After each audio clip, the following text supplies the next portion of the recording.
Hi, I'm Steve the Medium, and I just wanted to take this time to congratulate Daniel and Kiyaya on their 100th episode of Getting Kozy.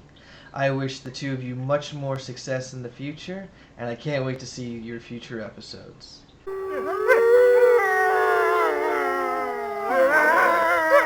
Today on Let's Get Cozy, because it's story time with Kiyaya and Daniel, one of our fans has asked us to share a book.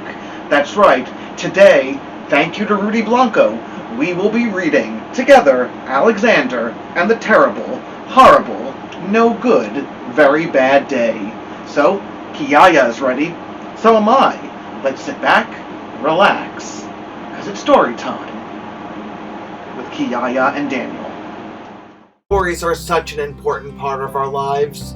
Join my friend Kiyaya and I for Get Cozy, because it's story time with Kiyaya and Daniel, where we share some of the greatest picture books and chapters from children's and young adult literature to inspire you to keep embedding literacy into your days.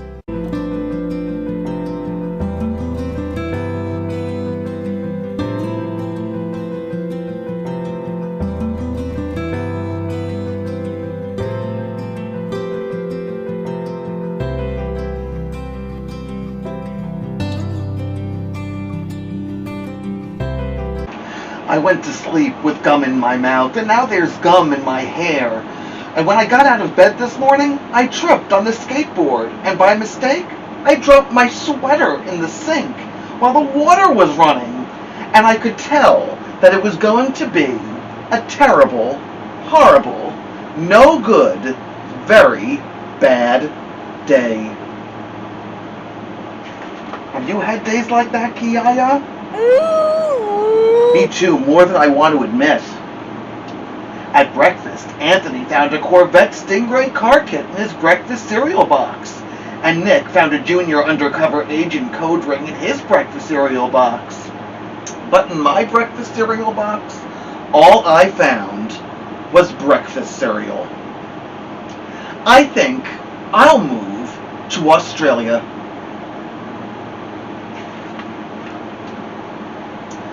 In the carpool, Mrs. Gibson let Becky have a seat by the window. Audrey and Elliot got seats by the window too. I said I was being scrunched. I said I was being smushed.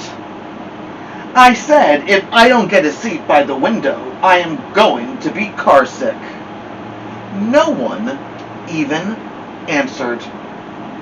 I could tell it was going to be a terrible, no good, horrible, very bad day. At school, Mrs. Dickens liked Paul's picture of the sailboat better than my picture of the invisible castle. At singing time, she said I sang too loud. At counting time, she said I left out 16. Who needs 16? I could tell it was going to be a terrible, horrible, no good, very bad day.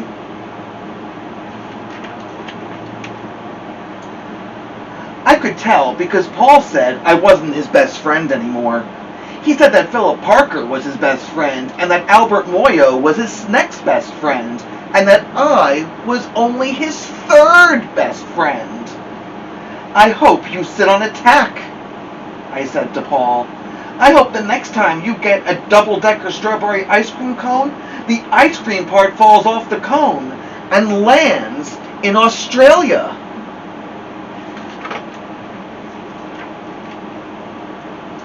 There were 2 cupcakes in Philip Parker's lunch bag, and Albert got a Hershey bar with almonds, and Paul's mother gave him a piece of a jelly roll that had little coconut sprinkles on the top.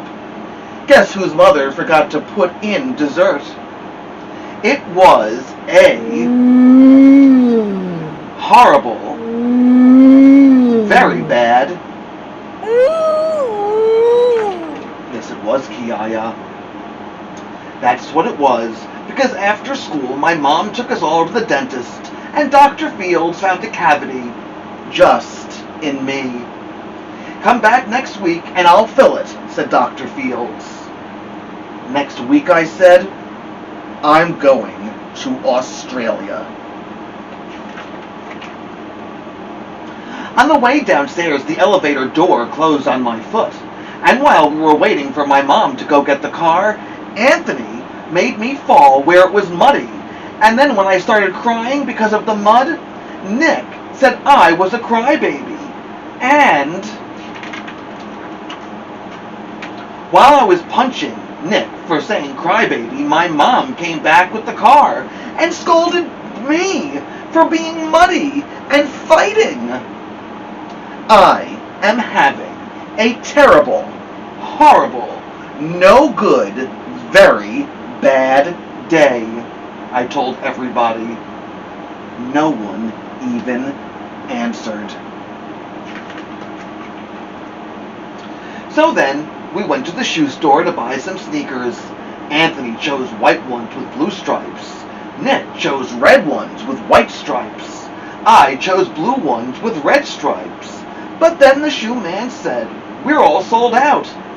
They made me buy plain, old, white ones. But they can't make me wear them.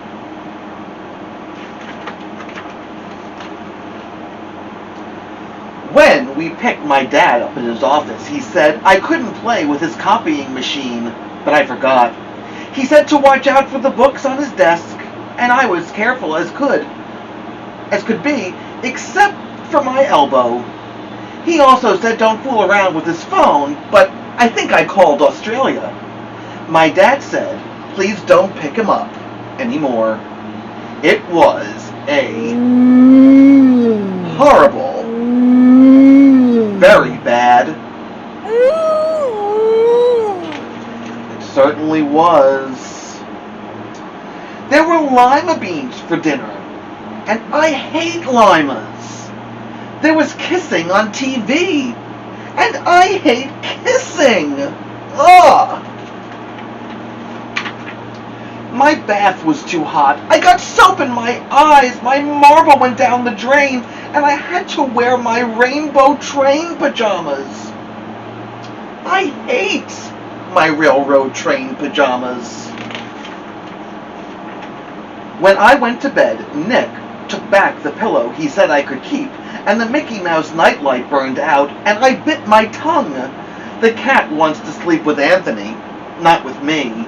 It has been a terrible, horrible, no good, very bad day. My mom says some days are like that.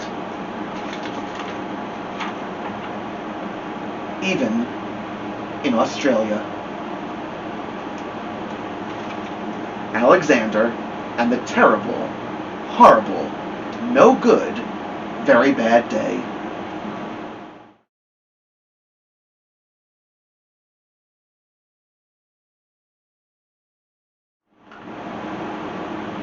Such an incredible book. I can't even tell you enough how much that book speaks to so many days that we all have had, especially on those mornings when we're either late to school or running late to work. That's when those things very often happen to all of us. But we've now come to the favorite part of our show. That's right. Let's get crafty. Today, we'd like you to create a drawing of something that was a no good, terrible, very bad day for you. Draw us a picture of what that was. Share it with us on our social media at Stitching Wolf on Facebook and Instagram, or send it to us through email at getcozy@stitchingwolfdesigns.com. We'll be back tomorrow for Watson Wednesdays. We can't wait to see you. Have a wonderful afternoon. Stay safe and healthy. And remember, reading is power.